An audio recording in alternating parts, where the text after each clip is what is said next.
Welcome to astro world, welcome to the world of astronomy. This your host Mandar. और आज की इस video में हम लोग बात करने जा रहे हैं फोर्स के कॉन्सेप्ट को, यानी समझेंगे हम कि फोर्स क्या होता है, उसका कॉन्सेप्ट क्या है, उसकी डिस्कवरी किसने की और बहुत कुछ। इसलिए वीडियो के एंड तक बने रहना। और चैनल पे न्यू हो तो चैनल को सब्सक्राइब करके बेल वाले नोटिफिकेशन को ऑल पर प्रेस कर देना ऐसे ही वीडियोज़ पाने के लिए। तो चलिए शुरू करते हैं हम लोग।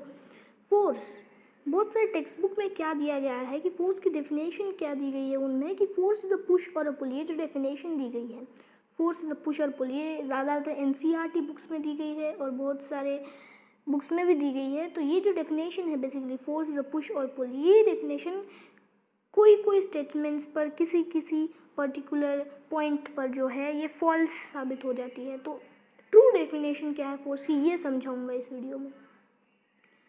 फोर्स की डेफिनेशन समझते हैं हम। ठीक, मान लेते हैं कि ये जो हमारा ऑब्जेक्ट है, ये जो हमारा एक बॉल है, ये बॉल स्टेशनरी है। और ये जो स्टेशनरी बॉल है, स्टेशनरी का मतलब क्या होता है, समझ में आया? स्टेशनरी का मतलब, स्टेशनरी मतलब रेस्ट पोजीशन में होता है। बॉल जो है हमारा रेस्ट पोजीशन में है। तो मैं आपसे पूछता हूँ कि अगर हमारा बॉल रेस्ट पोजीशन में है तो क्या इस बॉल पर कोई फोर्स इम्प्लीमेंट हो रहा है, या फिर क्या इस बॉल पर कोई फोर्स है? ऑब्वियसली अगर आप उस डेफिनेशन का सहारा लोगे कि फोर्स इज अ पुश और अ पुल, इस डेफिनेशन के अकॉर्डिंग इस पर कोई भी फोर्स अप्लाई नहीं हो रहा है। लेकिन अगर अपने दिमाग का इस्तेमाल करोगे तो इस पर फोर्स अप्लाई हो रहा है। कैसे? देखिए, नीचे से जो है वो ग्रेविटेशनल फोर्स इस पर काम कर रहा है और ऊपर से इस पर नॉर्मल फोर्स काम कर रहा है। अब क्या होगा? ग्रेविटेशनल फोर्स क्या करेगा, ये जो ऑब्जेक्ट है, जो बॉल है, फुटबॉल जो आपको दिख रहा है, इस फुटबॉल को अर्थ के सेंटर की ओर खींचने की कोशिश करेगा। वही हमारा जो नॉर्मल फोर्स है वो इस फुटबॉल को वहाँ पे जाने नहीं देगा। तो फिर क्या होगा? नॉर्मल फोर्स क्या करेगा, ग्रेविटेशनल फोर्स को कैंसिल कर देगा। दोनों फोर्स कैंसिल हो जाएंगे और दोनों फोर्स कैंसिल हो जाने के बाद बचा क्या? बॉल। बॉल बचने से क्या होगा? दोनों फोर्स कैंसिल हो जाने से जो हमारा बॉल है वो बैलेंस बन जाता है। बैलेंस, और बैलेंस का मतलब ये होता है स्टेशनरी में, यानी balanced object is an stationary object and stationary object is an rest object, यानी जो ऑब्जेक्ट स्टेशनरी में है वो रेस्ट पोजीशन में हो। तो इससे हमारी डेफिनेशन क्या बन जाती है बॉल की? देखा जाए तो फोर्स इज अ पुश और पुल, ये जो डेफिनेशन है ये डेफिनेशन नहीं बन सकती। जो नीचे की डेफिनेशन आप देख रहे हो, force acting on an object does not imply that the object is in motion, यानी जो फोर्स किसी भी ऑब्जेक्ट पर काम कर रहा है वो फोर्स ये नहीं देखता कि भाई तेरे पास मोशन है या फिर तू रेस्ट में है, ये नहीं देखता है। यानी फोर्स पैसा, गाड़ी, बंगला कुछ नहीं देखता है, मोशन नहीं देखता है, रेस्ट नहीं देखता है। लेकिन फोर्स दुनिया के हर एक कोने में है और हर एक ऑब्जेक्ट पे इम्प्ले होता है। आप जब इस वीडियो को देख रहे हो तब भी आप पर फोर्स इम्प्लीमेंट हो रहा है, लेकिन आप उसे महसूस नहीं कर पा रहे हो। That is the reason. और टेक्स्ट बुक की डेफिनेशन से तो फॉल्स ही है टेक्स्ट बुक की डेफिनेशन आधी। हाँ, लेकिन अब और एक डेफिनेशन है, उसे भी हम ध्यान से पढ़ेंगे कि वो डेफिनेशन क्या कहती है। डेफिनेशन कहती है a force is a push or a pull upon an object resulting from its interaction with another object। हाँ, ये जो डेफिनेशन है, ये डेफिनेशन एक साइंटिफिक डेफिनेशन है। तो इस डेफिनेशन को मैं आपको एक्सप्लेन करूँगा अभी। चलिए देखते हैं। यहाँ पे आपने देखा जैसे कि फोर्स, अभी इंटरैक्शन क्या होता है। ये जो स्टेशनरी ऑब्जेक्ट है, मान लेते हैं कि ये जो स्टेशनरी ऑब्जेक्ट है, ये ऑब्जेक्ट एकदम से मोशन में आ जाता है।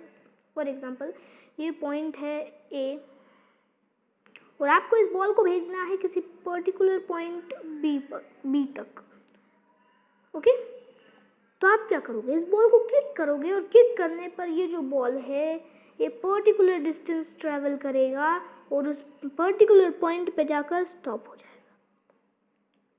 तो किक करने से क्या हो रहा है? आप इस पर फोर्स इम्प्लीमेंट कर रहे हो, यानी आपने इस बॉल को ऐसे किक किया तो किक करने पर आप इस पर एक फोर्स इम्प्लीमेंट कर रहे हो। और आप जब इसे किक कर रहे हो तो अब ये भी बॉल आपको किक करने की कोशिश कर रहा है, ये भी आप पर फोर्स इम्प्लीमेंट कर रहा है, जिसे हम कहते हैं इंटरैक्शन।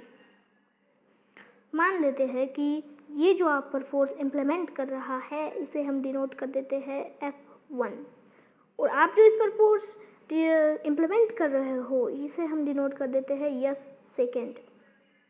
ठीक है, F2। अब जो फोर्स ये आप पर इम्प्लीमेंट कर रहा था, ये बहुत फोर्स वीक है। क्यों ये फोर्स वीक क्यों है? क्योंकि ये जो ऑब्जेक्ट है, ये जो बॉल है, इसका मास जो है वो बहुत कम है, इसके लिए इसका फोर्स बहुत वीक है, और फोर्स वीक होने की वजह से क्या हो जाता है, आप इस बॉल को किक कर देते हो। आपका फोर्स ज़्यादा है, आपके पास ज़्यादा मास है, आपका फोर्स ज़्यादा होगा, तो आप इस बॉल को किक कर देते हो, ये कुछ पर्टिकुलर डिस्टेंस ट्रैवल कर लेता है। इसे बोलते हैं इंटरैक्शन। यानी आपने जिस ऑब्जेक्ट पर फोर्स इम्प्लीमेंट किया वो भी ऑब्जेक्ट आप पर फोर्स इम्प्लीमेंट करने की ट्राई कर रहा है, लेकिन अगर उसका मास कम होगा तो आप पर फोर्स इम्प्लीमेंट नहीं कर पाएगा, लेकिन अगर उसका मास ज़्यादा हुआ तो वो आप पर ही फोर्स इम्प्लीमेंट कर देगा। ये होता है। तो उम्मीद है कि फोर्स जो है आपको समझ में आ गया होगा। अब हम समझेंगे कि फ्रिक्शन क्या होता है, यानी फ्रिक्शन की डेफिनेशन आज हम समझेंगे इस पार्ट में। तो बेसिकली जैसा कि मैंने आपको बताया था कि किसी भी ऑब्जेक्ट पर, चाहे वो रेस्ट में हो, रेस्ट में जो ऑब्जेक्ट है, जो बॉल है, उस पर दो फोर्सेस अप्लाई हो रहे हैं, नॉर्मल फोर्स और हमारा ग्रेविटेशनल फोर्स। अब फ्रिक्शन क्या होता है ये समझेंगे।